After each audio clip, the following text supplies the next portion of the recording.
El sol invernal colgaba bajo sobre los viñedos de Napa Valley, tiñendo las hileras interminables de vides con sombras largas y afiladas.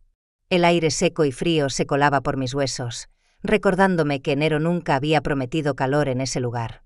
Dentro de la casa, todavía flotaba ese olor inconfundible a pintura fresca mezclado con polvo, como si las paredes aún no hubieran decidido a quién pertenecer realmente. 3 días atrás había firmado la compra. Apenas 3. El tiempo suficiente para desempacar algunos platos, demasiado corto para sentir seguridad. Las cajas seguían alineadas en el pasillo, marcadas con mi propia letra, como si mi futuro estuviera empaquetado esperando instrucciones. Me sentía suspendida entre lo nuevo y lo incierto, entre la ilusión de haber adquirido algo mío y la sombra de no saber si realmente tendría tiempo para disfrutarlo. Me encontraba en el estudio, ordenando un montón de documentos legales, cuando lo escuché. Un sonido metálico, leve, pero inconfundible, el roce de una llave girando en la cerradura de la puerta principal. Mi piel se erizó de inmediato. No era el crujido de la madera antigua ni el suspiro de una corriente de aire, era un movimiento deliberado, calculado. La puerta se abrió. Pasos firmes, medidos, atravesaron la entrada y comenzaron a subir la escalera con la seguridad de alguien que no necesitaba permiso. Mi pulso se aceleró, pero me obligué a permanecer quieta, escuchando cada resonancia sobre los escalones. A medio camino, una voz masculina llamó: ¿Hay alguien en casa? El tono no era agresivo, pero cargaba un peso extraño, como si aguardara una respuesta que tal vez no quisiera oír. Me asomé desde lo alto de la escalera. Él se detuvo. Durante un instante solo nos observamos. Yo, con mi suéter gastado y mis jeans. Él, con un abrigo oscuro que parecía demasiado costoso y un reloj dorado asomando bajo el puño de su camisa. «Tú debes de ser Scarlett», dijo, más como afirmación que como pregunta. Sus ojos se estrecharon apenas, recorriéndome con una mirada que no era curiosidad, era cálculo. «¿Y usted quién es?», pregunté, sin moverme. «Soy Ethan», respondió. «El hermano de Andrew». La semejanza era innegable. Misma altura, la mandíbula afilada, esa manera de evaluar una habitación como si decidiera en qué lugar confiar. Descendí lentamente un par de escalones, manteniendo la distancia. «Tiene una llave de esta casa», observé, con la voz controlada. Él dejó escapar una risa seca, sin humor. «Es la casa de mi hermano». Lo miré de frente. Eso es curioso, porque ahora el único nombre en la escritura es el mío. Los ojos de Ethan se movieron hacia las cajas detrás de mí y luego regresaron a mi rostro. «¿Te importaría explicarme por qué vives aquí?». No respondí. En lugar de hacerlo, pasé a su lado con paso firme y bajé hacia la sala. Tomé el teléfono del centro de mesa y se lo tendí. «¿Por qué no le preguntas directamente a tu hermano? Ponlo en altavoz». Por un segundo vaciló, pero finalmente aceptó. Pulsó la pantalla y elevó el aparato para que ambos pudiéramos escuchar. La llamada se conectó casi de inmediato. «Ethan», la voz de Andrew llenó el aire, suave pero con ese filo que yo conocía demasiado bien. «¿Qué sucede?». «Estoy en la casa», dijo Ethan, sin apartar la mirada de mí. El silencio que siguió fue corto, pero lo suficiente para helarme la sangre. Luego, la voz de Andrew se endureció. «Scarlett, te dije que no te involucraras. Solo aléjate. Ella sabe lo que hace». Las palabras colgaron pesadas en el aire antes de que la línea se cortara abruptamente.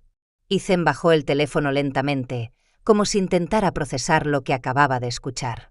Su ceño se frunció. «¿Qué demonios está pasando aquí?». Lo miré fijamente, permitiendo que una sonrisa apenas perceptible se dibujara en mis labios. «Será mejor que tomes asiento, Ethan, esto va a tardar un poco». Porque la verdad estaba a punto de salir a la luz, y cuando lo hiciera, no sería nada bonita. Tenía 18 años cuando comprendí que la palabra familia podía desmoronarse sin previo aviso. Recuerdo aquella mañana en la cocina de nuestro pequeño apartamento.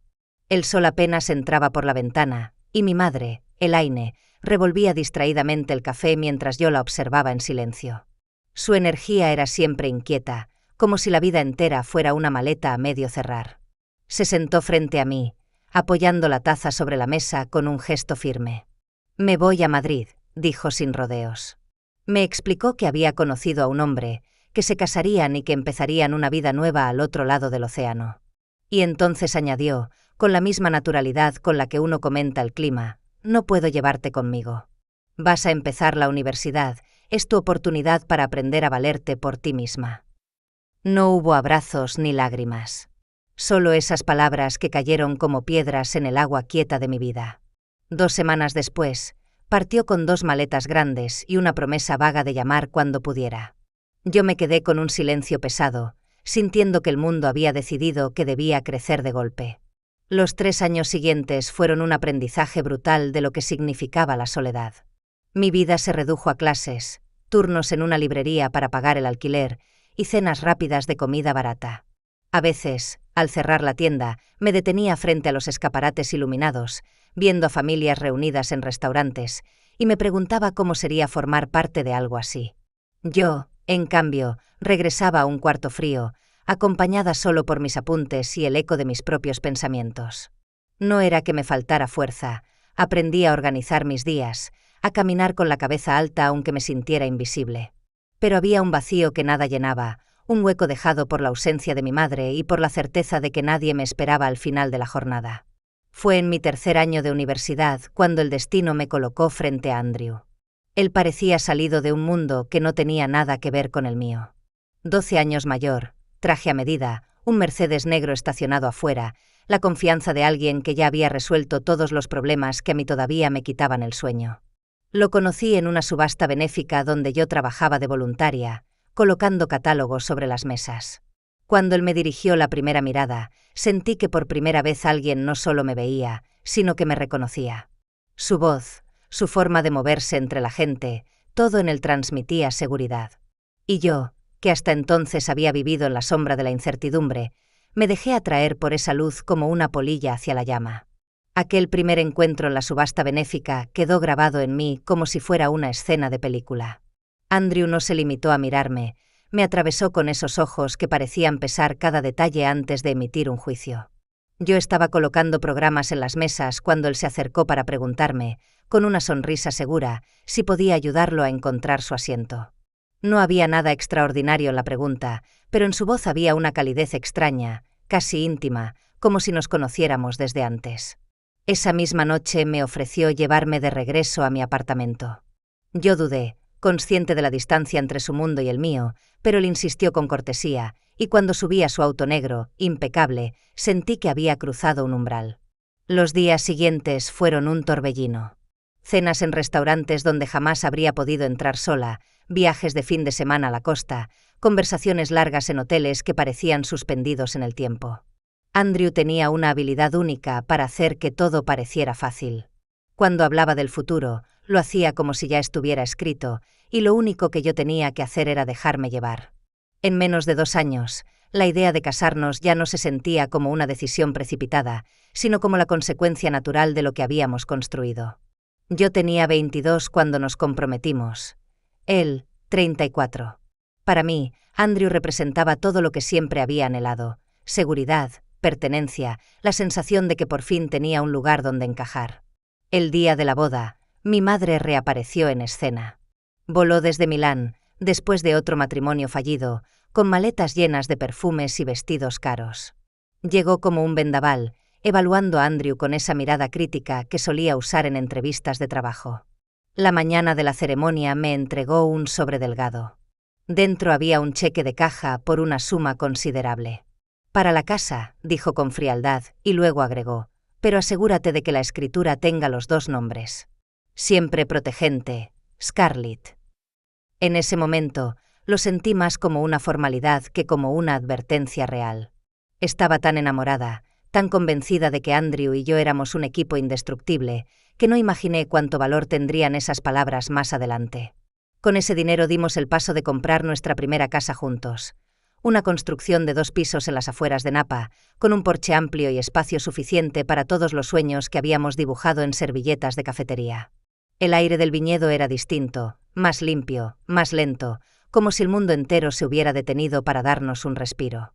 El primer año de matrimonio fue un espejismo perfecto: degustaciones de vino en las bodegas cercanas, charlas junto a la chimenea hasta la madrugada, planes que parecían ilimitados. Caminábamos por el porche imaginando cenas familiares, habitaciones llenas de risas, y cada rincón de la casa se impregnaba de nuestra ilusión. En aquel entonces, yo creía que nada podría quebrar esa armonía. La casa no era solo ladrillos y madera, era la promesa tangible de que había encontrado mi lugar en el mundo y de que Andrew sería mi compañero para siempre. Con el paso de los años, aquella perfección inicial empezó a resquebrajarse como la pintura de una pared expuesta demasiado tiempo al sol. No sucedió de golpe, sino en pequeñas fisuras que primero intenté ignorar. Andrew comenzó a viajar con más frecuencia.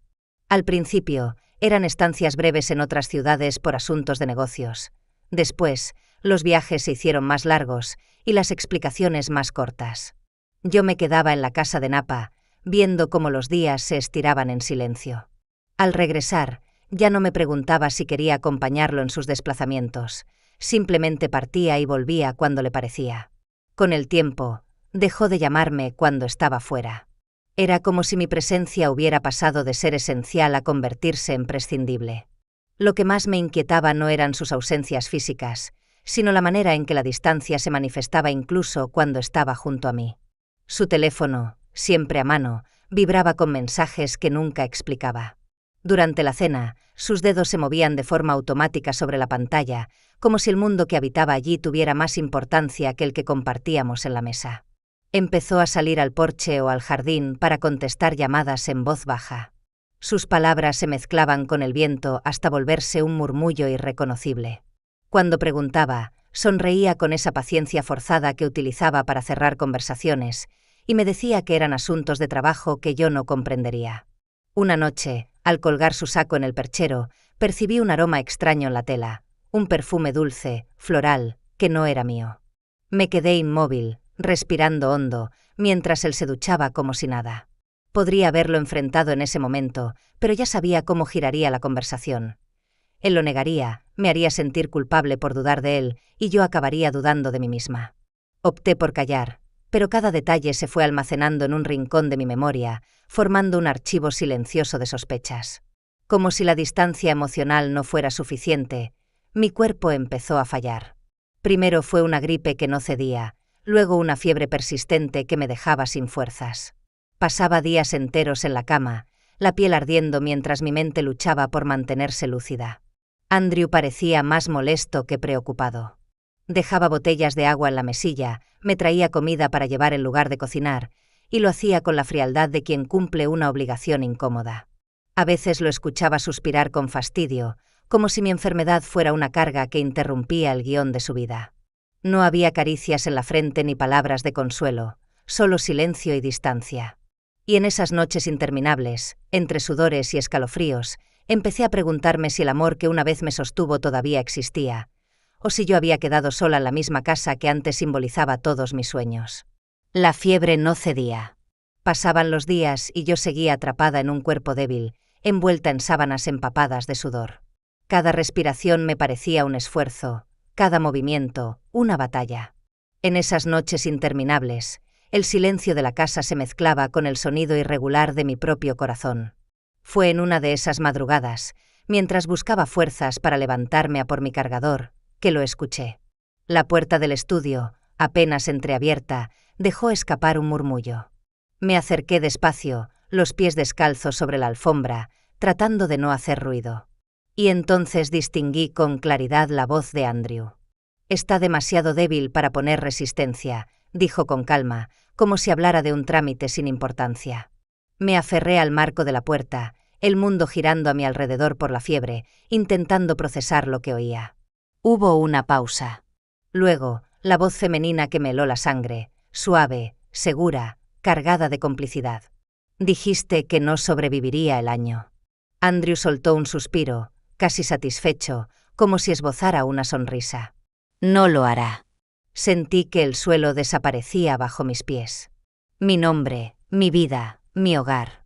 Todo reducido a una transacción, a un cálculo frío entre dos personas que se permitían planear mi final como si yo no existiera. Vender la casa. Esas palabras repicaban en mi cabeza con una crueldad insoportable.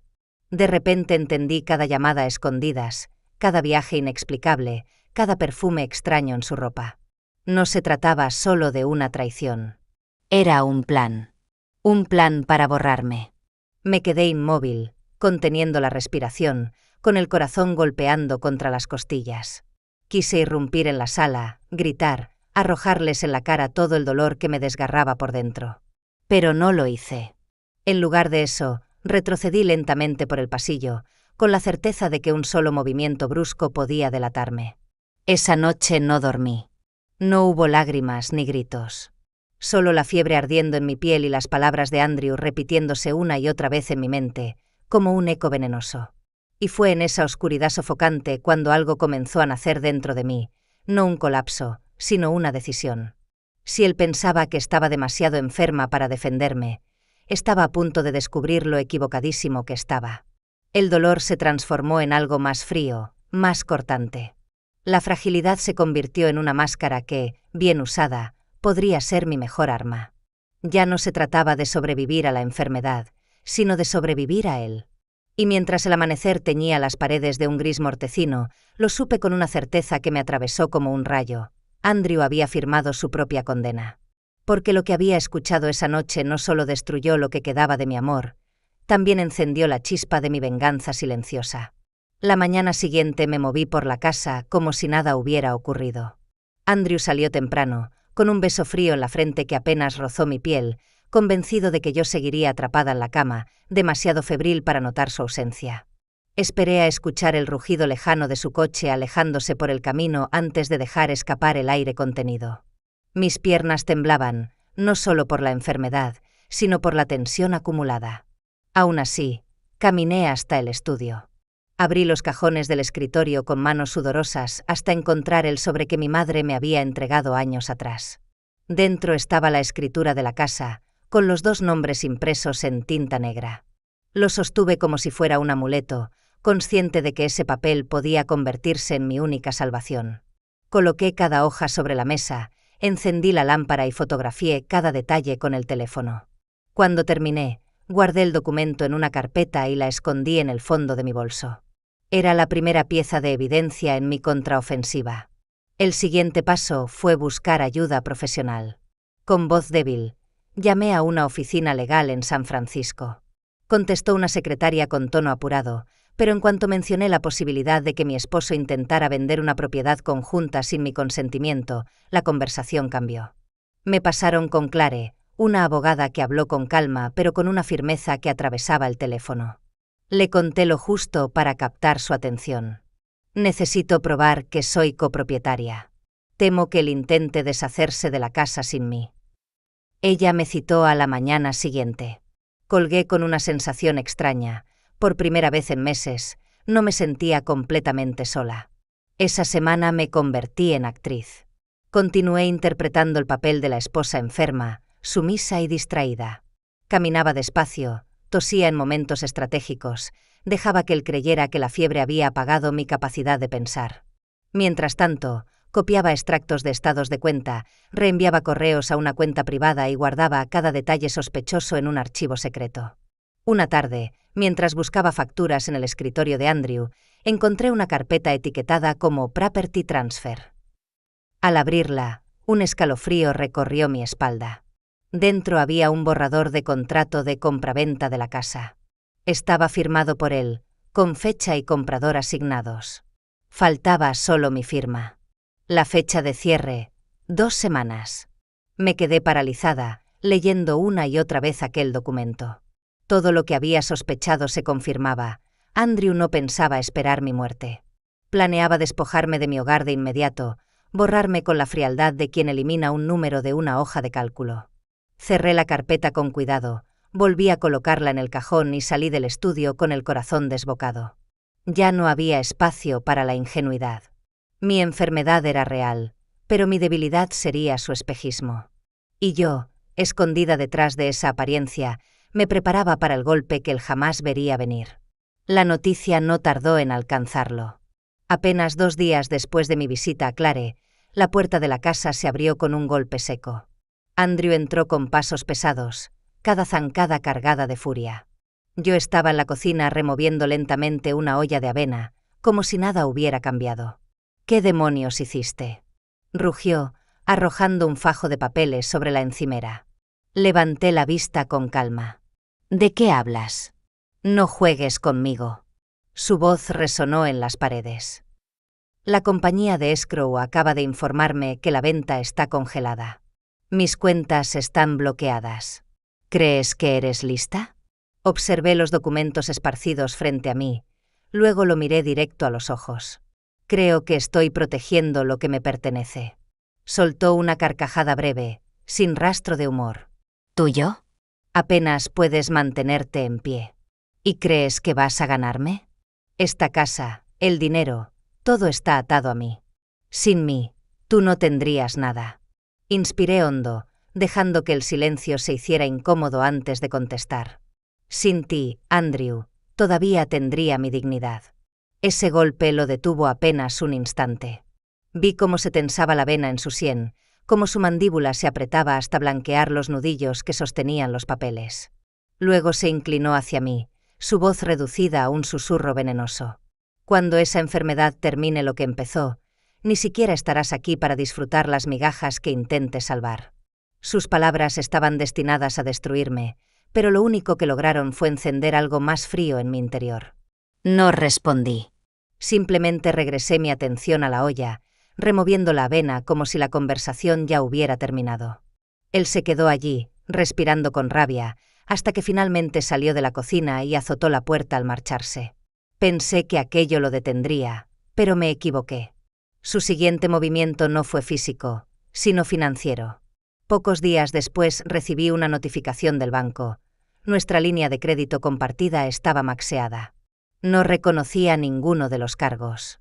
Lo llamé y, con esa calma irritante que dominaba también, solo dijo: «Tal vez debas prestar más atención a tus gastos». Le siguieron más golpes. La póliza de seguro cancelada por falta de pago, las facturas de electricidad y gas acumulándose como si nadie las hubiera cubierto, llamadas de proveedores reclamando cuotas vencidas que yo nunca había dejado de pagar. Todo era calculado, un intento por asfixiarme económicamente hasta que me rindiera. Pero en lugar de quebrarme, me obligó a ser más meticulosa. Abrí mis propias cuentas, separadas de las conjuntas, y transferí lo poco que aún podía salvar. Empecé a registrar cada movimiento, fecha, hora, monto, número de transacción. Guardaba capturas de pantalla, archivaba recibos, enviaba copias a la carpeta segura que mantenía bajo contraseña. En las noches, me sentaba en la mesa del comedor con montones de papeles extendidos ante mí. Cada cargo fraudulento, cada cancelación sospechosa, se convertía en una pieza de un rompecabezas más grande. No estaba solo defendiéndome, estaba construyendo un caso. Andrew creía que el dinero podía aplastarme, que la enfermedad me dejaría demasiado débil para resistir. Pero se equivocaba. Mis fuerzas físicas tal vez se consumían, pero mi voluntad se afilaba con cada trampa que él tendía. Y en silencio, en la penumbra de aquella casa que él intentaba arrebatarme, yo preparaba el contraataque que acabaría con sus juegos. Una mañana de invierno, el timbre sonó con insistencia. Al abrir la puerta, encontré a dos hombres trajeados. Uno sostenía una carpeta gruesa, el otro un sobredoblado. «¿Scarlett Moore?», preguntó el más alto. Asentí. Me entregó el sobre con una formalidad gélida. «Ha sido notificada». Dentro había una orden de desalojo. Andrew había activado una cláusula olvidada de nuestro acuerdo matrimonial, esa que le otorgaba control total sobre la propiedad en caso de incapacidad médica.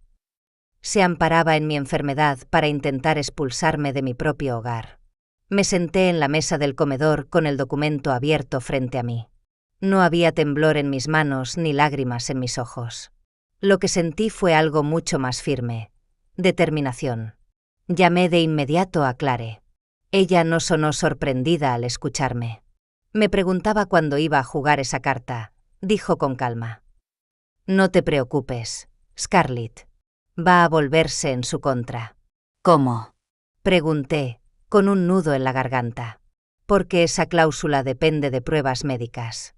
Y tus informes recientes muestran que estás recuperándote, no incapacitada. No solo vamos a impugnar el desalojo, vamos a exigir una auditoría completa de sus finanzas. Créeme, eso es lo último que él quiere». Colgué con una sensación nueva, como si la bruma de la fiebre finalmente empezara a disiparse. Pero Andrew no se detuvo ahí. Pronto noté un SUV blanco estacionado a distintas distancias de la casa, siempre cerca, siempre presente. Una silueta femenina tras el volante, gafas oscuras ocultando su rostro. Al principio pensé que era paranoia, pero los días siguientes confirmaron que me vigilaban. Después comenzaron las llamadas. El teléfono sonaba a horas aleatorias. Cuando contestaba, nadie hablaba, solo respiración entrecortada antes de colgar. Clare me pidió que lo documentara todo. Así que empecé un registro junto al aparato: fecha, hora, duración, número.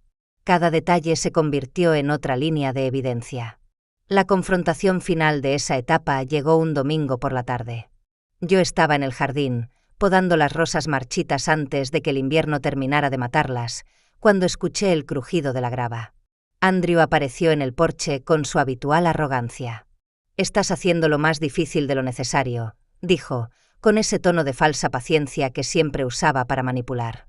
No me moví, las tijeras de podar aún en mi mano. ¿Más difícil para quién? Sus ojos se posaron un instante en la herramienta, luego volvieron a mi rostro. No vas a ganar. Estás enferma, sola. Estás desperdiciando lo poco que te queda. Solté una sonrisa leve, apenas perceptible. Ahí te equivocas, Andrew. No estoy desperdiciando nada, estoy invirtiendo. En tu caída. Por primera vez en meses, lo vi enmudecer. No encontró respuesta.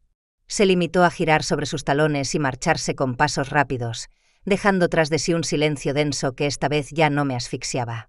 Porque entendí que el equilibrio había cambiado. Pensaba que podía acorralarme, pero sin darse cuenta me había dado la mejor de las armas, un motivo claro y legal para exponerlo. La guerra aún no terminaba, pero ya no era yo quien estaba en desventaja. El día del juicio amaneció frío, con un cielo gris que parecía anunciar tormenta. Me levanté temprano, me puse el único traje que aún me quedaba bien y recogí el cabello en una coleta firme. No iba a permitir que Andrew, ni nadie, me viera como una mujer débil. Cuando llegué al tribunal de Napa Valley, Clare ya me esperaba en la entrada. Su porte sereno, su carpeta de cuero bajo el brazo y esa mirada afilada me dieron un poco de paz. Dentro, el aire era solemne, cargado de murmullos y pasos que resonaban sobre el mármol. Andrew estaba sentado en la mesa opuesta, impecablemente vestido como siempre, acompañado por un abogado de sonrisa ensayada y corbata cara. No me miró ni una sola vez. Cuando el juez entró, el silencio llenó la sala. Clare fue la primera en hablar. Su voz, clara y firme, expuso el núcleo del caso. Su señoría, el esposo de mi clienta intenta invocar una cláusula firmada bajo presión para declarar que ella es incapaz de administrar la propiedad. Sin embargo, contamos con informes médicos actualizados que demuestran lo contrario. Además, hemos reunido evidencia de mala conducta financiera de su parte. El juez arqueó una ceja. ¿Mala conducta financiera? Clare asintió, abriendo la carpeta y desplegando varios documentos. Transferencias bancarias, retiros injustificados, contratos de compraventa sin consentimiento de mi clienta. Aquí hay una transacción en particular, $48.000 transferidos a una cuenta conjunta con otra mujer, apenas una semana después de que se iniciara el procedimiento de desalojo. La sala estalló en un murmullo. Andrew apretó la mandíbula y evitó mi mirada. Su abogado se levantó de inmediato. Objeción. Irrelevante. El juez lo interrumpió con un gesto seco. Denegada. Este tipo de movimientos habla directamente del motivo. Andrew intentó justificarse con un discurso ensayado, que actuaba por preocupación, que yo estaba demasiado enferma, que solo buscaba proteger mis intereses. Clare no pestañeó. Si fuera por preocupación, señoría, ¿por qué destinar fondos a una cuenta compartida con alguien que no es su esposa? Remató, dejando caer el golpe final. El silencio que siguió fue más elocuente que cualquier palabra. El juez ordenó entonces lo que Andrew más temía, una auditoría forense completa de todos los bienes matrimoniales. Tenía 30 días para entregar registros de cada cuenta, cada transferencia, cada movimiento. Vi el rictus en el rostro de Andrew transformarse en algo más frágil. Pánico. 30 días después, volvimos a la sala. Esta vez Andrew ya no lucía impecable. Su traje parecía colgarle flojo, Sus ojos tenían ojeras profundas.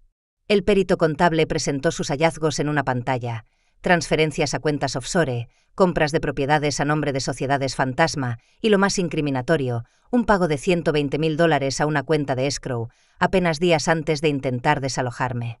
La beneficiaria, su amante. El juez se inclinó hacia adelante, el rostro severo. Señor Moore, ¿tiene alguna explicación para estas transacciones? Su abogado intentó intervenir, pero el juez lo detuvo. Quiero escuchar al señor Moore. Andrew tragó saliva, la voz apenas un murmullo. Eran inversiones. Clare se levantó. Inversiones inaccesibles, señoría, porque la cuenta está registrada bajo el nombre de su amante. Estos fondos provienen de activos maritales, movidos sin el consentimiento de mi clienta. El juez cerró el expediente con un golpe seco. Su conducta es una violación flagrante de la ley matrimonial y del deber fiduciario.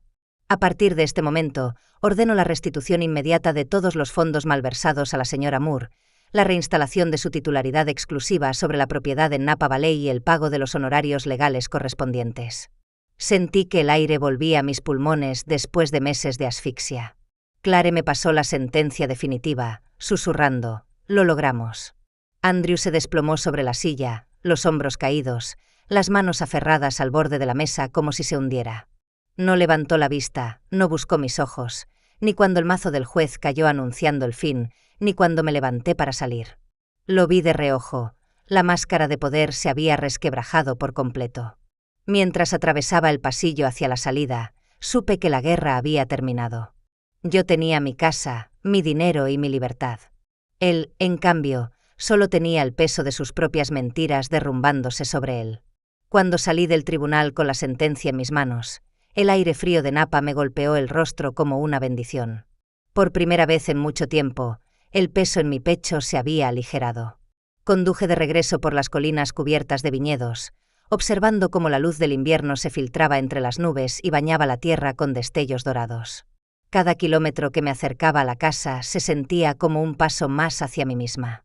Al girar por el camino de grava, la vi erguida, igual que el primer día, la pintura aún fresca, las ventanas brillando con el reflejo del sol. Solo que esta vez no era una promesa frágil ni un campo de batalla.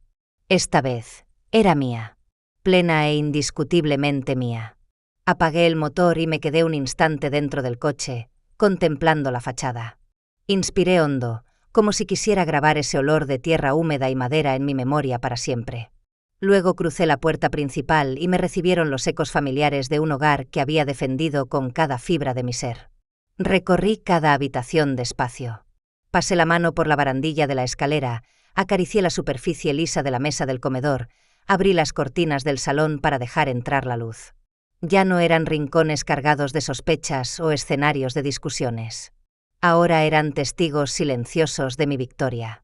En la cocina, recordé las veces que removí una olla de avena fingiendo sumisión, ocultando mi estrategia bajo una apariencia frágil.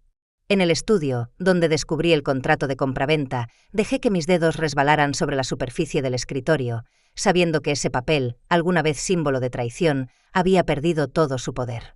Cada espacio tenía cicatrices, pero esas cicatrices ahora eran trofeos. Al caer la tarde, encendí el fuego en la chimenea. Las llamas crepitaron con un sonido acogedor, llenando la sala de un calor que no recordaba haber sentido en años. Fui hasta la bodega y tomé una botella de vino tinto, una de las que Andrew solía guardar para ocasiones especiales. La descorché con calma y me serví una copa. Me senté junto a la ventana, observando cómo el sol se despedía tras las colinas, tiñendo de naranja y púrpura el horizonte. Cada sorbo sabía distinto, no a lujo vacío, sino a libertad. A justicia. Imaginé a Andrew en algún lugar, tal vez intentando recomponerse, tal vez arrastrándose hacia otra víctima de su ambición. Podría intentarlo una y otra vez, pero nada de eso ya me concernía. Había perdido la casa, el dinero y, sobre todo, el control sobre mí. Apoyé la copa en la mesa baja, extendí las manos hacia el fuego y dejé que la calma me envolviera. Esa casa, que había sido escenario de dolor, ahora era mi refugio. Yo había sobrevivido a la enfermedad, a la traición, a la manipulación.